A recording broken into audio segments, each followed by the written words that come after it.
Great singer of tomorrow Murali. Congratulations. TV director గారు చెప్పారు రేపే నీ సాంగ్ రికార్డింగ్. కరెక్ట్ గా 8 గంటలకి, కరెక్ట్ గా 7:30 కల్లా నేను అన్నయ్య ఇక్కడికి వచ్చేస్తాం. కరెక్ట్ గా నువ్వు రెడీగా ఉండాలి. మురళి, నువ్వు రేపేం పాట పాడతావు? రామా నన్ను బ్రోవరా పాడతావా? శాంతము లేక సౌఖ్యము లేదు పాడతావా? ఎందరో మహానుభావులు పాడతావా? నా పిచ్చిగాని నువ్వే పాట పాడితేమిటి? ప్రతి పాట ముత్యాల మూట. ఇక నుంచి టీవీలో ప్రతిరోజు మురళి పాటే. ఏమిటమ్మా, ఏమిటి హడావిడి? ఇప్పుడు కాదండి హడావిడి, రేపే మురళి టీవీ సాంగ్ రికార్డింగ్. అప్పుడుంటుంది హడావిడి. శృతి, నేను పాడలేను, అలా అని నీకు చెప్పలేను. నువ్వు ప్రేమించే నా పాట ఎప్పుడో నా గురువు గారికి అంకితం అయిపోయింది. అందుకే ఈ వర్షంలో తడిసి నా గొంతు పూడిపోవాలి. నన్ను మన్నించు శృతి, నేను పాడలేను, నేను పాడకూడదు.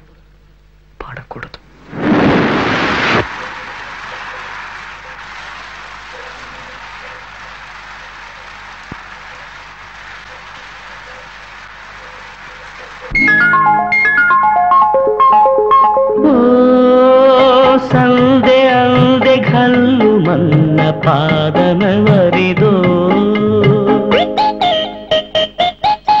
ಓಹೋ ಪ್ರಾಣವೀಣ ಝಲ್ಲು ಮನ್ನ ಗಾನಮೆವರಿದೋ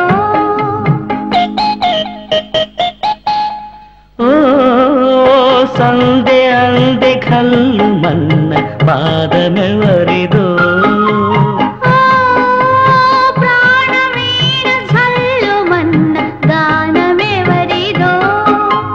ఎక్కడా అది ఎక్కడా, ఇక్కడ ఇంకెక్కడా, ఎక్కడా అది ఎక్కడా, ఇక్కడ ఇంకెక్కడా.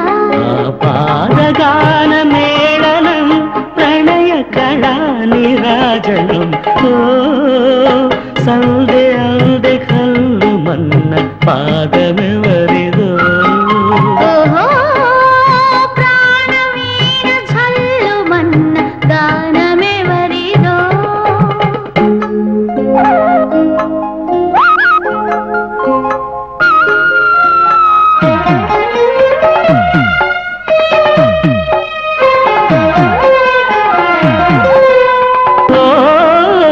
సందే అందే కల్లు మన్న పాదమెవరిదో. ఓహో ప్రాణవీణ ఝల్లు మన్న గానమెవరిదో.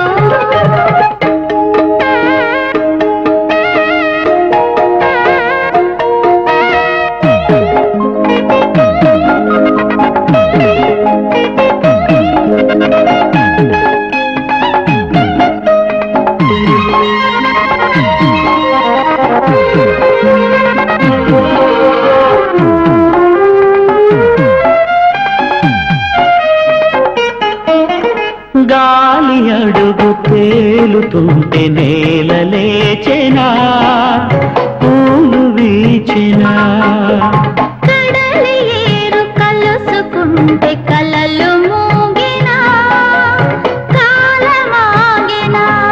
ఆ నదీ జలధి సంగమం, నదీ జలధి సంగమం, సకల భావ సమర్పణం. ఓ సందే అందే ఘల్లు మన్న పాదమెవరిదో. ఎక్కడా అది ఎక్కడా, ఇక్కడ ఇంకెక్కడా, ఆ పాదగాన మేళనం ప్రణయ కళా నిరాజనం. ఓ సందే అందే ఘల్లు మన్న పాదమెవరిదో.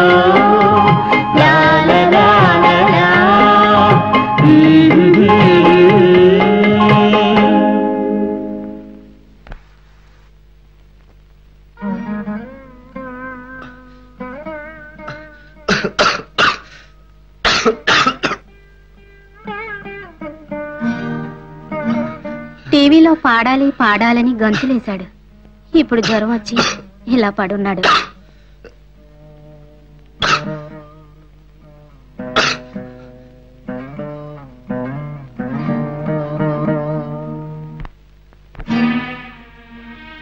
ఎక్కడి నుంచి రాక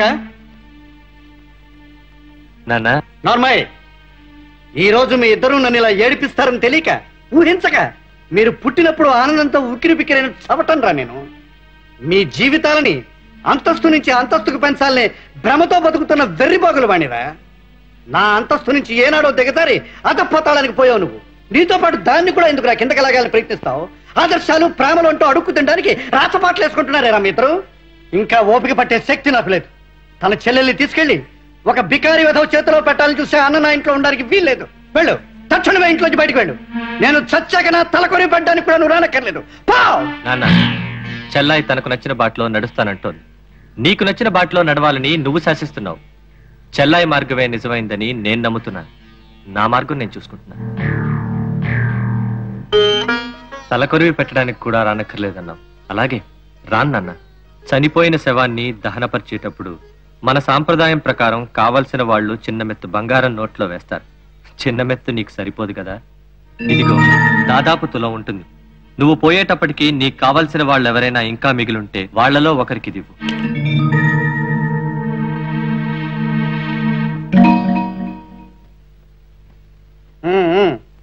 అవన్నీ చెప్పగా జనార్దన్ రావు వస్తానంటావు రావు కనీసం ఫోన్ అయినా చేయవు మా శృతి పెళ్లి విషయం ఏమైంది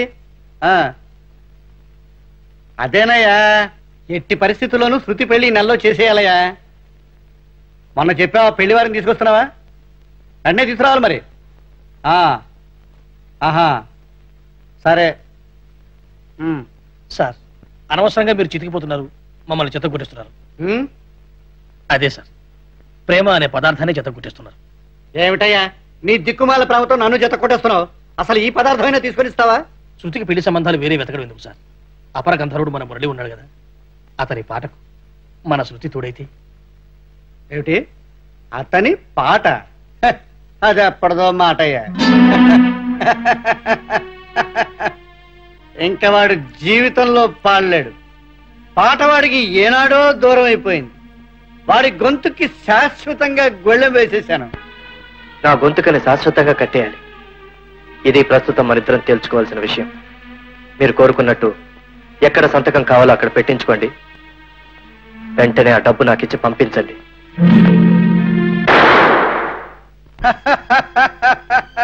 ప్రేమను ఆరాధిస్తూ ప్రేమికులు పండుగ నిలిచే ఈ కోమలరావు నీలాంటి ప్రేమ ద్రోహి దగ్గర పనిచేయటం నా దురదృష్టం నా ఆశయాల్ని చెత్త కొట్టేశాం ఇంకో క్షణం నీ ముందు నిలబడి నన్ను నేను చెత్త కొట్టుకుని పోరా ఎప్పుడో ఒకప్పుడు నువ్వు నమ్ముకున్న ప్రేమే నిన్ను చెత్త కొట్టేస్తుంది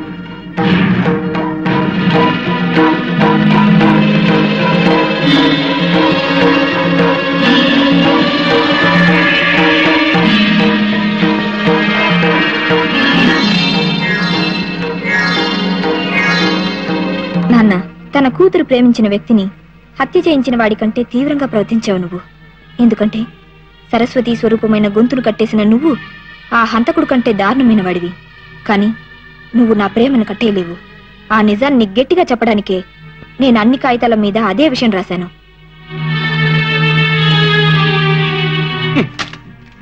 ఏమే సినిమా వేషాలు వేస్తున్నావా మురళి గహనమే నా ప్రాణం ఏం పాటలు రాస్తున్నావా పిచ్చి పిచ్చి వేషాలు వేసావంటే నీకు వినిపించేది మురళి గానం కాదు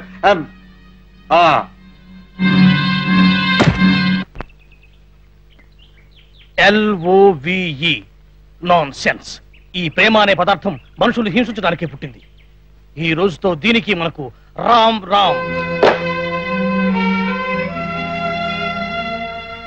మురళి నో నీ పేరు త్యాగం నీకు జరిగిన అన్యాయం అంతా నాకు తెలిసిందయ్యా ఆ నక్క వినయభూషణం అంతా బయటపెట్టాడు గురువు గారికి నీ కంఠాన్ని తద్వారా నీ ప్రేమను అంకితం చేసి భయంకరమైన విషయాన్ని కక్కలేక మింగలేక కంఠంలోనే దాచుకున్న ఆ నీలకంఠేశ్వరుడి కంటే గొప్పవాడివయ్యా ఇంకా నీకెందుకయ్యా ఆ ప్రేమ ద్రోహి దగ్గర ఉద్యోగం బ్రతుకు తెరువు కోసమైతే నాకే పని అక్కర్లేదు. పైకి కనిపించకుండా లోపలే దహిస్తూ ఏ క్షణాన ప్రాణం తీస్తుందో తెలియని జబ్బుతో బాధపడుతోంది మా అమ్మ. ఆమెను బ్రతికించుకోవాలంటే నేనెవరి దగ్గరైనా ఏ పనైనా చేయాలి. వద్దు, వాడి దగ్గర పనిచేయద్దు. డబ్బు కోసం గడ్డి తినే మనుషులు ఎందరో చూశాం, వాళ్ళని మనం క్షమించొచ్చు.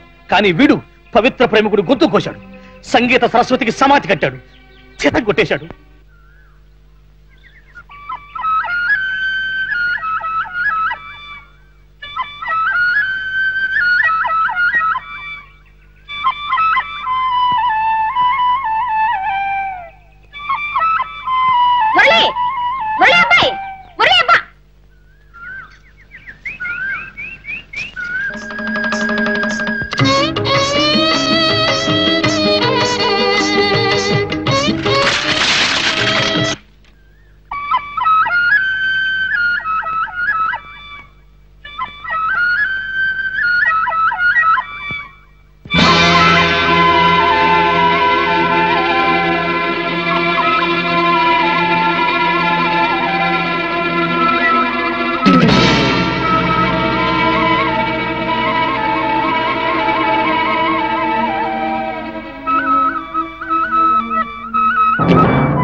మురళి,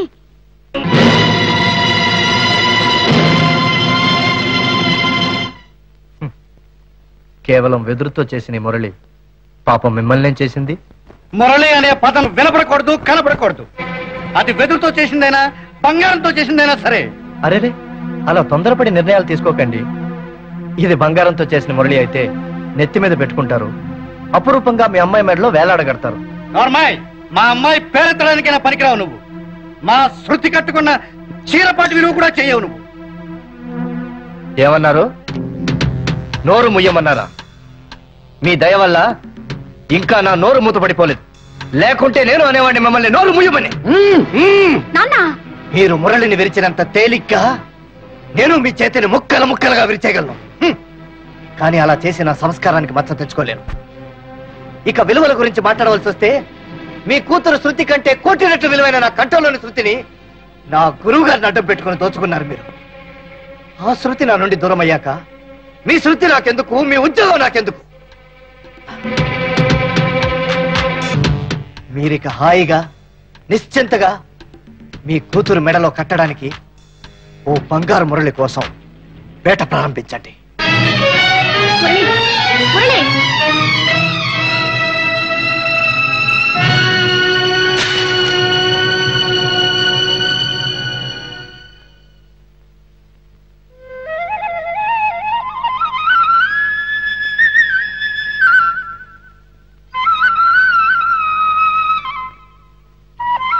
నాన్న, ఈ మురళి విరిగిపోయినా ఆ మురళి నా హృదయంలో కరిగిపోయాడు.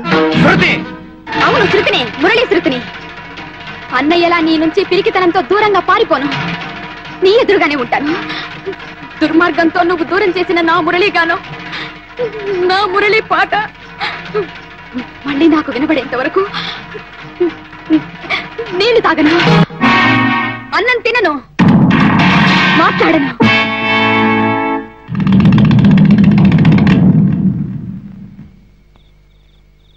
ఏ పంతం పట్టి బ్రాహ్మూర్తి అయిపోదాం అనుకుంటున్నావా? ఉదయం నుంచి భోజనం చేయకుండా పచ్చి మంచినీళ్ళైనా తాగకుండా నిరాహార దీక్ష చేసి నా మీద పగ సాధిద్దాం అనుకుంటున్నావా? లోపలికి వచ్చి భోజనం చేయి.